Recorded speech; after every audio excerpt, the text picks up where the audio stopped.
Calicut first പ്രോജക്റ്റാണ്. 2018 start ചെയ്തത്.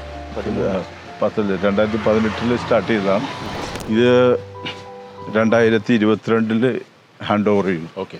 പിന്നെ ശരിക്കും സ്റ്റാർട്ടിങ് എന്ന് പറഞ്ഞാൽ ഈ പ്രോജക്റ്റിനെ കുറിച്ച് പറയുമ്പോൾ ഒരു ഹിസ്റ്ററി പറയാറുണ്ട്. ഓക്കെ. ഒരു ചലഞ്ചിൻ്റെ ഹിസ്റ്ററി. ഓക്കെ. അതായത് ഇത് നമ്മൾ ഈ പ്രോജക്റ്റ് എടുക്കുമ്പോൾ ഇതിന് ഫുൾ ബിൽഡിംഗ് പെർമിറ്റും കാര്യങ്ങളും എല്ലാ സർട്ടിഫിക്കേഷനും എല്ലാ NOC ഉള്ളൊരു പ്രൊഡക്റ്റായിരുന്നു. ഓക്കെ. 2018-17 ഇത് ലോഞ്ച് ചെയ്തു. ഓക്കെ. കാരണം everything is fine. Just land ഒന്ന് ക്ലീൻ ചെയ്ത് കയറി ലോഞ്ച്. അന്ന് റേറൊന്നും ഇല്ല. അന്ന് റേറെ ഇല്ല. അങ്ങനെ ചെയ്തിട്ട് അവിടെ നിന്ന് ചെയ്ത് കഴിഞ്ഞപ്പോൾ എന്തുണ്ട്, സുഖമല്ലേ? ഓക്കെ. Very good. ഓക്കെ. എന്ത് ചെയ്യുന്നു? ഞാൻ business wholesale. Okay, very good. ഇവിടെ തന്നെ താമസിക്കും. ഹാപ്പി അല്ലേ? അപ്പം അങ്ങനെയുള്ള ഒരു സിനാരിയോയിൽ നമ്മളിത് ലോഞ്ച് ചെയ്തു. ലോഞ്ച് ചെയ്ത് കഴിഞ്ഞിട്ട് ഫസ്റ്റ് 1 month നമ്മൾ 45 യൂണിറ്റ് വിറ്റു. 45 യൂണിറ്റ് റെക്കോർഡ് ബ്രാൻഡ് വെച്ചിട്ട്. പിന്നെ അത് കഴിഞ്ഞിട്ട് നമ്മളിവിടെ പ്രോജക്റ്റ് സ്റ്റാർട്ട് ചെയ്യാനായിട്ട് വന്നു കഴിഞ്ഞപ്പോൾ വീടിൻ്റെ അങ്ങോട്ട് പ്രശ്നങ്ങളാണ്. വർക്ക് സ്റ്റാർട്ട് ചെയ്യാൻ വന്നത്. ഭൂമി പൂജയ്ക്ക് വേണ്ടി ഉള്ള പരിപാടികൾ ചെയ്ത് നമ്മളിവിടെ വേറെ ഒന്നും നമുക്ക് അറിയില്ലല്ലോ. അതെ അതെ അതെ അതെ. ഈ 45 ബുക്കിംഗ് എടുത്തു കഴിഞ്ഞ് ഇവിടെ ലോഞ്ച് ചെയ്യും, കൺസ്ട്രക്ഷൻ ചെയ്യാനായിട്ട് സ്റ്റാർട്ട് ചെയ്യുമ്പോൾ സമരങ്ങൾ തുടങ്ങി. ഓക്കെ. ഭയങ്കര ഇഷ്യൂ ആയിട്ട് തന്നെ നിന്നു. അപ്പോൾ ഇത് ശരിക്കും പറഞ്ഞിട്ടുണ്ടെങ്കിൽ ഒരു 4 വർഷം മുമ്പായിരുന്നു ഇത് തുടങ്ങേണ്ടത്. നമ്മൾ ആക്ച്വൽ കൺസ്ട്രക്ഷന് മുമ്പ് 4 വർഷം മുമ്പ്. പക്ഷെ അത് കഴിഞ്ഞ് നമ്മളിവിടെ പൈലിംഗ് ഒക്കെ സ്റ്റാർട്ട് ചെയ്യാൻ വേണ്ടി വരുമ്പോൾ ഇവിടെ ഈ പ്രോജക്റ്റ് ചെയ്യിക്കില്ല എന്നുള്ള ഒരു എന്താ പറയുക വാശി പിടിച്ചിട്ട് ഇവിടെ സമരങ്ങളും സത്യാഗ്രഹങ്ങളും പരിപാടികളും അപ്പോൾ സമരങ്ങളും സത്യാഗ്രഹങ്ങളും പിള്ളേർ വന്ന് സത്യാഗ്രഹം, അമ്മമാർ വന്ന് സത്യാഗ്രഹം, ഇങ്ങനെ ഇരുന്നിട്ട് ഇവിടെ കോൺഫിഡൻസ് ഗ്രൂപ്പിനെ കൊണ്ട് ചെയ്യിക്കില്ല, ഇവിടെ ഒരു പ്രോജക്റ്റ് ചെയ്യിക്കില്ലെന്ന് ഇവിടുത്തെ പല ആൾക്കാരും അതിന് തീരുമാനിച്ചു. നമ്മൾക്ക് ഏതായാലും 45 ബുക്കിംഗ് എടുത്തിട്ടുണ്ട്. നമ്മൾക്ക് അതിൻ്റെതായ പ്രശ്നങ്ങളുണ്ട്. പിന്നെ നമ്മൾക്കിത് ചെയ്യേണ്ടത് നമ്മുടെ കടമോടിയാണല്ലോ. അത് ചെയ്തേ പറ്റുള്ളൂ. അപ്പോൾ ഞാൻ പറഞ്ഞു ഇത് കാരണം നമ്മൾ ഇല്ലീഗലായിട്ടൊന്നുമില്ലല്ലോ. Nothing is their. ഒരു അണുവിട പോലും ഇല്ലാതെ എല്ലാ NOCയും പെർമിഷനും മറ്റതെല്ലാം വെച്ചുകൊണ്ട് തന്നെ ഈ പ്രോജക്റ്റ് തുടങ്ങിയാണുള്ളത്. പക്ഷെ ഇതിനു മുമ്പ് ഒരു 5-6 ആൾക്കാരൊക്കെ അറ്റംപ്റ്റ് ചെയ്തിട്ടുണ്ടായിരുന്നു ഈ പ്രോജക്റ്റ് ഇവിടെ നടത്താൻ. പക്ഷെ ഒരു ഇഷ്ടിക പോലും വെക്കാൻ പറ്റിയില്ലായിരുന്നു. അങ്ങനെയാണ് നമ്മുടെ ലേക്ക് വരുന്നു. ഇത് നമ്മളിൽ വന്ന് വീണു. ഞാൻ പിന്നെ ഇതിനെക്കുറിച്ച് അന്വേഷിക്കേണ്ട കാര്യമില്ല. ഇതിൻ്റെ ഹിസ്റ്ററി ചോദിച്ചില്ല. കാരണം ഇവിടെ ഇങ്ങനെ ഒരു ലോക്കൽ ഇഷ്യൂ ഉള്ളത് നമ്മൾക്കറിയില്ല. ഇവിടുത്തെ ലോക്കൽ ആൾക്കാർ തന്നെ ഇതിനെ എല്ലാത്തിനും അടിച്ചു ഓടിച്ചു. അപ്പോൾ അവർ പറഞ്ഞു ഇവിടുത്തെ കോഴിക്കോട് തന്നെ വലിയൊരു ബിൽഡറെ ഇതിനു മുമ്പ് അപ്പുറത്ത് ആ ഭാഗത്ത് ഇവിടെ നിന്നൊക്കെ കെട്ടിച്ചാണ് എന്നുള്ള ഒരു ഇതിലേക്ക് ഇല്ലേ റായി.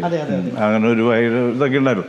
അത് തീർത്തും ഒരു ചാലഞ്ചിങ് എന്ന് പറഞ്ഞാൽ അവർ നമ്മളെ വെല്ലുവിളിക്കുന്ന പോലെ.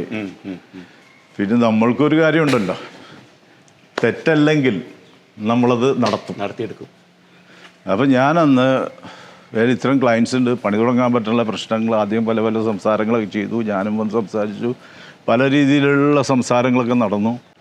ലാസ്റ്റ് ഞാൻ രാഹിലിനോട് പറഞ്ഞു ഇത് 45 പേര് അവരെല്ലാം ബുക്കിംഗ് ഫോർ എമൗണ്ടും നല്ലൊരു എമൗണ്ടൊക്കെ തന്നിട്ടുണ്ട്. അപ്പോൾ ഞാൻ പറഞ്ഞു രാഹുൽ ഇവരെല്ലാത്തിനും കൂടി എനിക്കൊന്ന് കാണണം.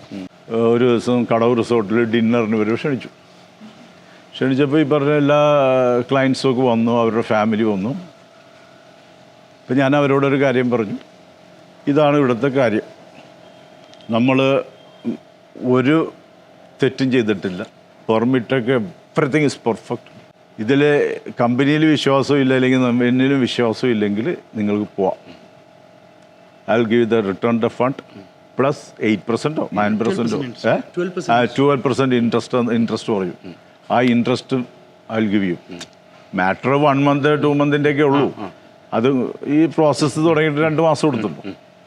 ഈ സമരങ്ങളൊക്കെ വന്നു കഴിയുമ്പോൾ അത് കൊടുക്കാമെന്ന് പറഞ്ഞു. അതേപോലെ തന്നെ അവർക്ക് കൊടുത്തു. അതിലൊരു 10-12 എത്ര പേരുണ്ടായിരുന്നു?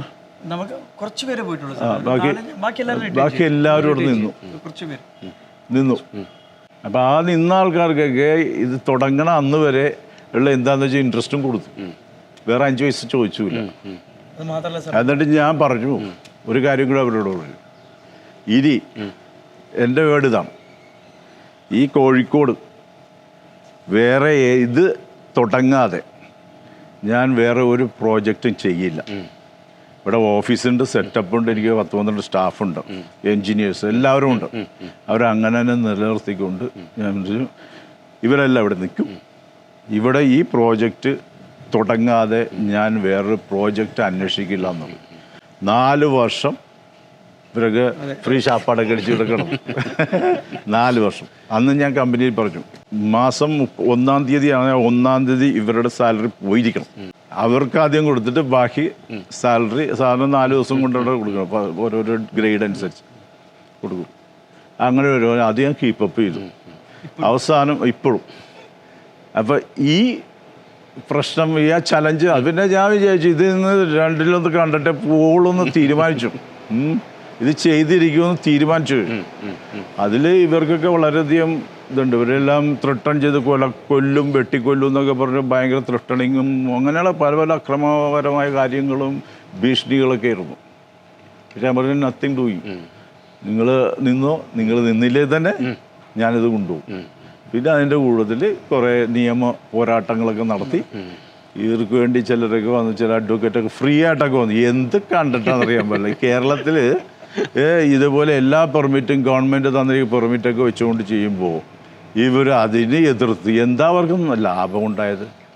ഇത് 100-200 കോടി രൂപയുടെ കൺസ്ട്രക്ഷൻ നടക്കും, അതിൻ്റെ GST അല്ലെങ്കിൽ അന്ന് വാറ്റ് ആണെങ്കിൽ വാറ്റ്, അതിൻ്റെ തൊഴിലാളികൾക്ക് ജോലി, whether it is north Indian or Indian. ഞാൻ വിചാരിക്കുന്നത് ഇന്ത്യയിൽ എല്ലാവരും നമ്മളെല്ലാ സഹോദരന്മാരാണ്.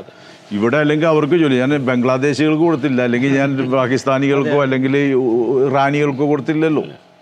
അപ്പോൾ ഇങ്ങനെയുള്ള സിറ്റുവേഷനിൽ ഇവിടെ നിന്ന് ഫൈറ്റ് ചെയ്ത് ഈ പ്രോജക്റ്റ് 2017 തുടങ്ങിക്കഴിഞ്ഞിട്ടാണ് 2022 100% കംപ്ലീറ്റ്. അതിൻ്റെ ഇടയ്ക്ക് വെള്ളപ്പൊക്കം മറ്റത് കോവിഡ് ഇവിടെയൊക്കെ വന്നു. എല്ലാം കഴിഞ്ഞ് 2022 ഏകദേശം ഈ സമയത്ത് ഇത് ഹാൻഡ് ഓവർ ചെയ്തു. ഇതാണ് ഇതിൻ്റെ അത് ചരിത്രം. അതായത് അതൊരു നമ്മൾ ഒരു കാര്യം ചെയ്യുമ്പോൾ നമ്മൾ സത്യമാണ് ചെയ്യണമെങ്കിൽ ആ സത്യത്തിൻ്റെ ഒരു ദൈവം ഉണ്ടാവും. പിന്നെ അതിനെ മുറുകെ പിടിക്കേണ്ടത് നമ്മളുടെ കടമയാണെന്ന് ഞാൻ വിശ്വസിക്കുന്നു. അത് എന്നായാലും നമ്മളത് പിടിച്ചിരിക്കും.